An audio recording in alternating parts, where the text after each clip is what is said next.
Hi, so today's video is about imposter syndrome. Now, I know that research has been done on this, and they found it sort of up in the sort of high 80s, I think 88 to 89% of top producers across industries, across fields, suffer from this imposter syndrome. So, what it is that they feel that at any point they might get sort of busted, like someone's going to figure out they don't know what they're doing. And it's quite surreal actually because it is the top producers. So I thought it's worth making a video about this. I mean, I used to suffer from this when I was in the world of finance. I really thought at any point they're going to figure out, I don't know, I don't know what I'm doing. And I've talked to friends of mine who are very senior, people at some of the biggest institutions, some of the most amazing institutions, and we have this in common. And so basically, the reason this whole thing features, I believe, is because we're actually not sort of pausing to reflect on what we're doing. So we're in this sort of frantic, we're on the successful ladder, we're doing well, and it's just go, go, go, go. And so we kind of deal with extinguish one fire here, and then we have to deal with the next, and it's kind of next, next, next.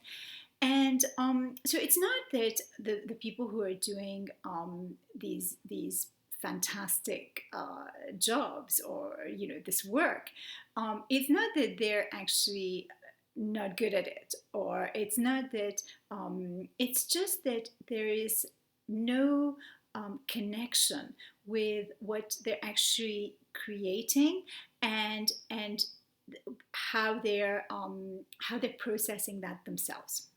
So the way to handle this and to overcome it is to begin a practice where at the end of every day, at some point during the day, I think the 4 o'clock pause is a really nice time. And another really good time is at the end of the day before you begin the evening. So you're kind of closing the segment of the daytime and coming into a whole new phase of the day.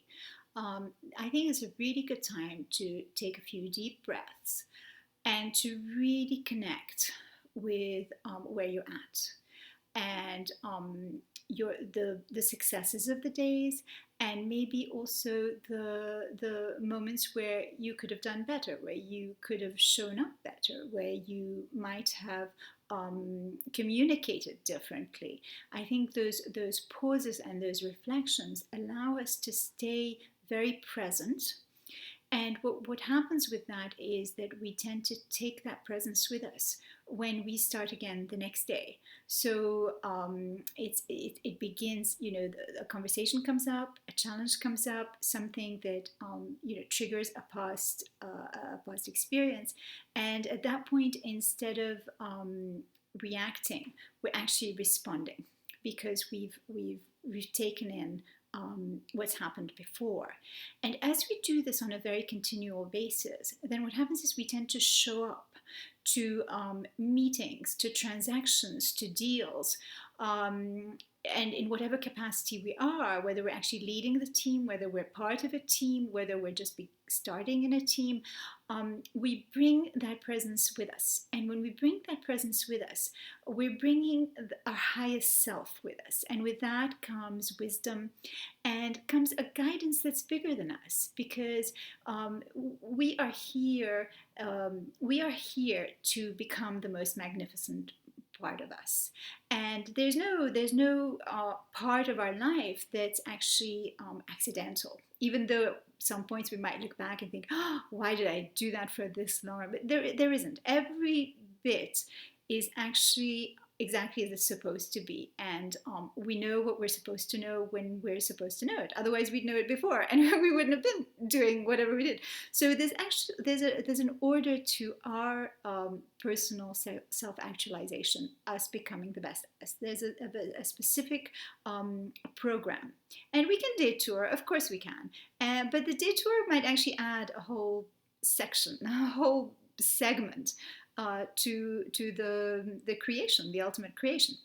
So when we continue to touch base and reflect by breathing into the silence for a moment, take out the noise of the day, take out the commotion of the next and the next and the next, and just a moment of reflection on where we're at, how we're feeling, and to take the conversation from the mind down to the body. See where there's tightness. Is there tightness in the abdominal muscles? Is there tightness in the neck? Is there tightness in the back? To kind of breathe into whatever areas are feeling contracted, so that we can begin to expand again into who we are and what we're here to do and how we are here to serve. And I feel that the higher our positions and the higher we're climbing up our ladder of success, the bigger becomes our responsibility of service and of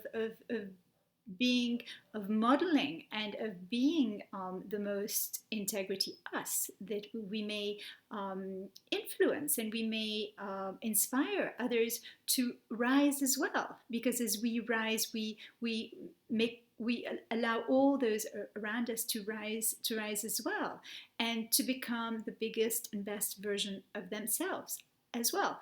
So this is the way to get past this whole I don't know what I'm doing and someone might catch me out. It's to own it, to completely own where you're at, and own your day, and come into the day intentionally.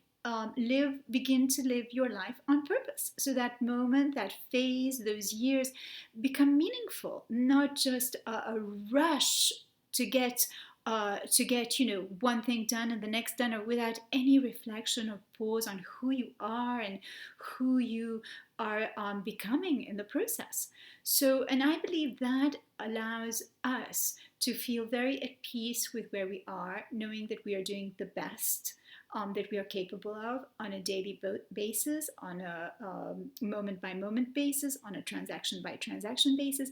And I believe that presence and that authenticity allows deals to be done at a higher level. Life becomes smoother, transactions are more straightforward, and people, as a result of that, business increases, because people want that kind of energy, and we want to be dealing with this kind of energy on a daily basis. So I highly encourage those few moments.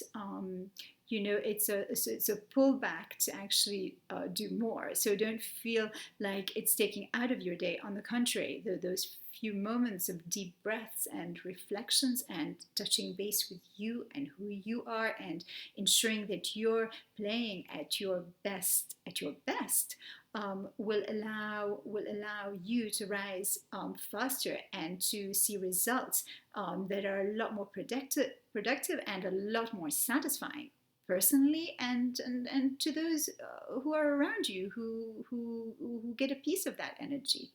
And life is so much of what's happening is happening at the energy level, that as we take care of our energy and ensure that we're playing our best game, we tend to really motivate and inspire others to do the same. And that's what we want. And we want a world of people who are consciously creating and creating a life that resonates with who they are and with who they want to be. It's a legacy of what we leave behind as well. So I hope this video is helpful, and I thank you for sharing it. If you know others who might also enjoy and benefit from this, I'd appreciate your sharing, because it means a lot to me that these messages reach who they need to reach, and especially the community that I'm serving.